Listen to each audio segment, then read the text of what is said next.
প্রশ্নের জবাব দিতেন বিভিন্ন মিডিয়ার। তারপর তাকে যখন বলা হলো আপনি করতে পারেন, তিনি বললেন না আমি এখন করবো না, দেশের মানুষের সঙ্গে গিয়ে সরাসরি কথা বলবো। খুব ভালো কথা। তারপরেতে এখন দিল্লিতে প্রথম একটা আওয়ামী লীগের সাংবাদিক বৈঠক হলো। এবার আপনারা বলুন যে এটা কিসের নিদর্শন? এই যে ধীরে ধীরে খোলস ছেড়ে বেরোনো, তার একটা অর্থ আছে তো।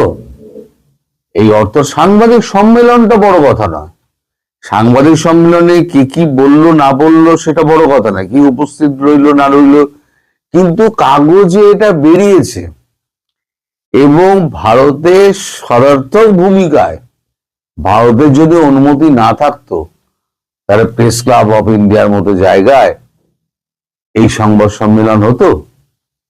কারা করেছে না করেছে সেই প্রসঙ্গে আমি এখন যাচ্ছি না। প্রসঙ্গ যেটা সেটা হচ্ছে সাংবাদিক সম্মেলন। এটা বড় মজার। কে বললো না বললো, 2 নম্বর বললো, কে 1 নম্বর বললো, বিচার করতে যাবেন না। সাংবাদিক সম্মেলনটা কাগজে বেরিয়েছে এবং সমস্ত মিডিয়ায়, ভারতবর্ষের বাইরের যে সমস্ত মিডিয়া, যারা এই যে 200-250 লোক যারা বসে রয়েছেন, রাজনাথ সিং আমায় বলেছিলেন যে তুমি যদি ওখানে গিয়ে করো তাহলে পরে 200-250 লোক যারা লাইন দিয়ে বসে আছে বা সরকারের কাছে এ করে কি বলে লাইন দিয়ে, সরকার কি উত্তর দেবে, সুতরাং কোনো পলিটিক্যাল প্রশ্ন তুমি করবে না। আমি করিনি, মানে করলেও আমি সেটা বাইরে আনিনি। তো এই যে এখন শুরুটা হলো, এইবার দেখবেন 2-1 মাসের মধ্যে, খুব শিগগিরই, 2-1 মাস তো বেশি বললাম, খুব শিগগিরই হয়তো শেখ হাসিনা নিজে সাংবাদিক বৈঠক করবেন। এটা হবে।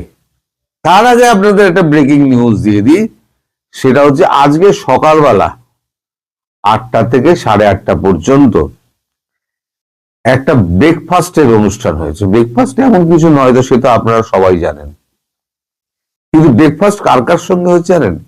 ব্রেকফাস্ট হয়েছে সাবির হোসেন চৌধুরীর বাড়িতে গিয়েছিলেন আপনাদের ব্রেন স্টেনসন, যিনি হচ্ছেন মার্কিন নবনিযুক্ত রাষ্ট্রদূত। তার সঙ্গে খুব ভালো সম্পর্ক। তার বাড়িতে রাষ্ট্রদূত যাচ্ছেন সস্ত্রীক ব্রেকফাস্ট করতে, সেটাও কতটা বড় খবর। মানে পজিটিভ ব্যাপারগুলো ধীরে ধীরে ধীরে ধীরে কিরকম এগোচ্ছে দেখুন। ইউনুসের শামুকের মধ্যে ঢুকে যাওয়া, ইউনুস যে এত বক বক করতে এবং টাকা দিয়ে লোককে ইন্টারভিউ দিত, সেই ইউনুসকে এখন টাকা দিলেও ইউনুস কথা বলছে না।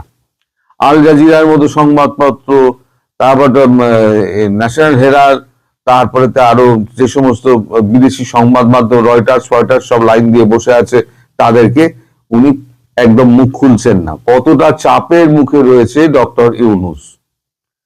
তো আগে সাংবাদিক বৈঠকটা দেখি, তারপরে ওই আলোচনায় যাব। 17 মাস পর হাসিনার আওয়ামী লীগের প্রথম সাংবাদিক বৈঠক ভারতে, ইউনুসকে তো বার্তা বাংলাদেশের নির্বাচন নিয়েও।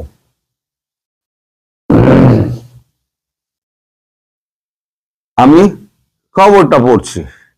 গণবিক্ষোভের জেরে বাংলাদেশের প্রাক্তন প্রধানমন্ত্রী শেখ হাসিনা ক্ষমতাচ্যুত হওয়ার 17 মাস পর প্রথমবার ভারতে বসে সাংবাদিক বৈঠক করলেন তার দল আওয়ামী লীগের নেতারা। দাবি, মোহাম্মদ ইউনূসের নেতৃত্বাধীন বাংলাদেশ অন্তর্বর্তী সরকার সুষ্ঠুভাবে নির্বাচন আয়োজন করতে অক্ষম, সেই কারণে আওয়ামী লীগকে নির্বাচনে লড়তে দেওয়া হচ্ছে না। হাসিনার দলের জনপ্রিয়তাকে আওয়ামী লীগ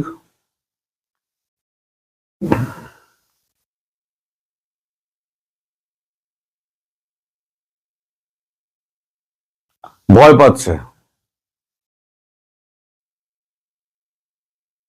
শনিবার আওয়ামী লীগের নেতা মাহমুদ হাসান চৌধুরী এবং মতিউর হাসান চৌধুরী নয়াদিল্লি থেকে সাংবাদিক মুখোমুখি হন। প্রাক্তন বিদেশমন্ত্রী মাহমুদ বলেন, আমরা নির্বাচনে অংশগ্রহণ করতেই চাই, আমরা সব নির্বাচনের মাধ্যমে ক্ষমতায় এসেছি, আমাদের জনগণের ক্ষমতায় বিশ্বাস করি, কিন্তু এই প্রশাসন থাকলে আওয়ামী লীগ কখনোই ভালো কাজ করার সুযোগ পাবে না। বাংলাদেশে বর্তমানে সংখ্যালঘুদের অবস্থান নিয়ে একাধিকবার উদ্বেগ প্রকাশ করেছে ভারত সরকার। আওয়ামী লীগের বৈঠকে সেই প্রসঙ্গ উঠে এসেছে। ময়মনসিংহের দীপু চন্দ্র দাসের নৃশংস হত্যাকাণ্ডের কথাও মাহমুদের কথা গলায় পাওয়া গেছে। অন্তর্বর্তী সরকার বাংলাদেশের সংখ্যালঘুদের সুরক্ষা দিতে ব্যর্থ বলে তিনি অভিযোগ করেছেন। তার এমনকি তিনি দাবি করেন আওয়ামী লীগ কর্মীদের হত্যার অভিযোগে সমস্ত নিজের দলের কর্মীকেই অপরাধী প্রমাণ করে আদালতে তোলা হচ্ছে। আওয়ামী লীগকে মারছে এই অভিযোগ করে আদালতে ঢুকিয়ে দেওয়া হচ্ছে। 2024 সালের জুলাই আন্দোলনে প্রায় 1400 জন নিহত হয়েছেন বলে দাবি করেছেন রাষ্ট্রপুঞ্জের মানবাধিকার কমিশন, United Nation High Commission for Human Rights এর একটি রিপোর্ট। ওই রিপোর্টের তথ্যের সমালোচনা করেন মাহমুদ এবং মহিবুল। দাবি, রাষ্ট্রপুঞ্জের মানবাধিকার বিভাগের প্রধান ভলকার টার্কের সঙ্গে তাদের কথা বলেছিলেন, তারপরও তাদের বক্তব্য ওই রিপোর্টের মধ্যে রাখা হয়নি।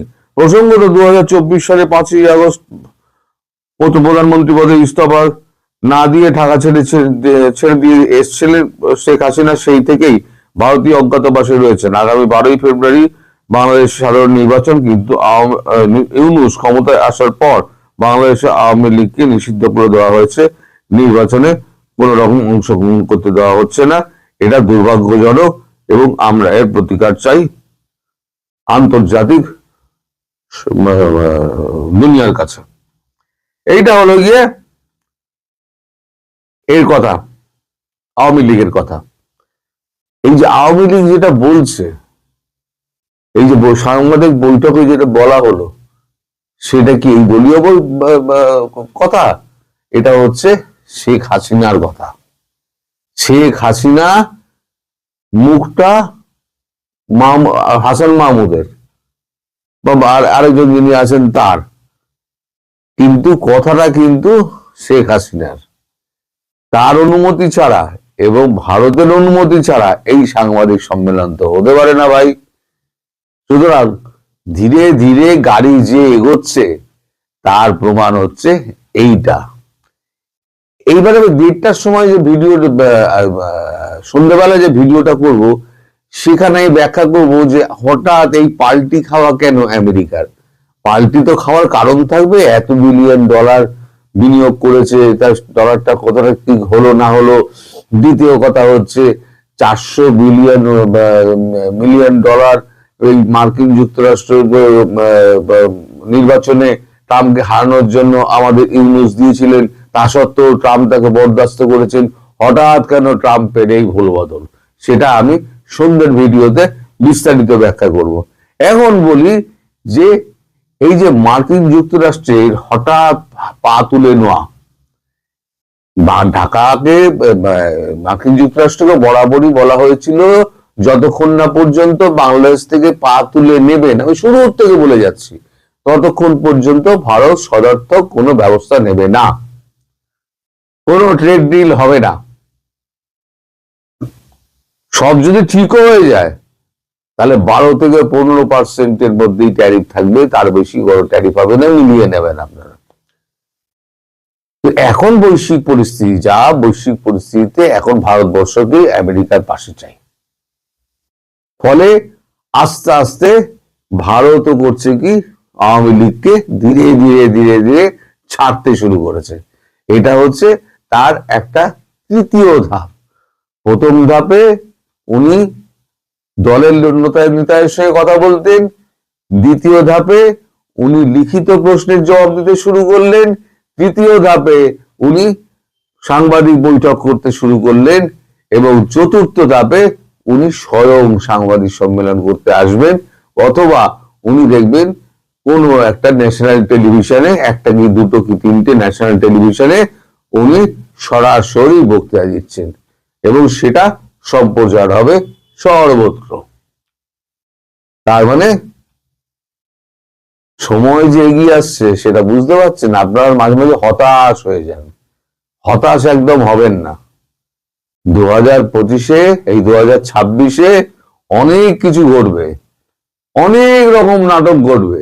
আপনারা শুধু অপেক্ষা করুন, দেখতে থাকুন। আমি একসময় বলেছিলাম না, এখন গ্যালারিতে বসে খেলা দেখার সময়, গ্যালারিতে বসে খেলা দেখুন।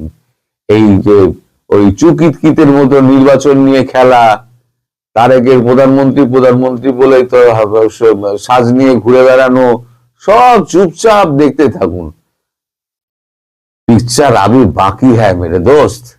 पिक्चर बहुत बाकी है, जिंदगी बहुत लंबा है। সবাই সন্ধ্যের ভিডিওর জন্য অপেক্ষা করবেন। নমস্কার।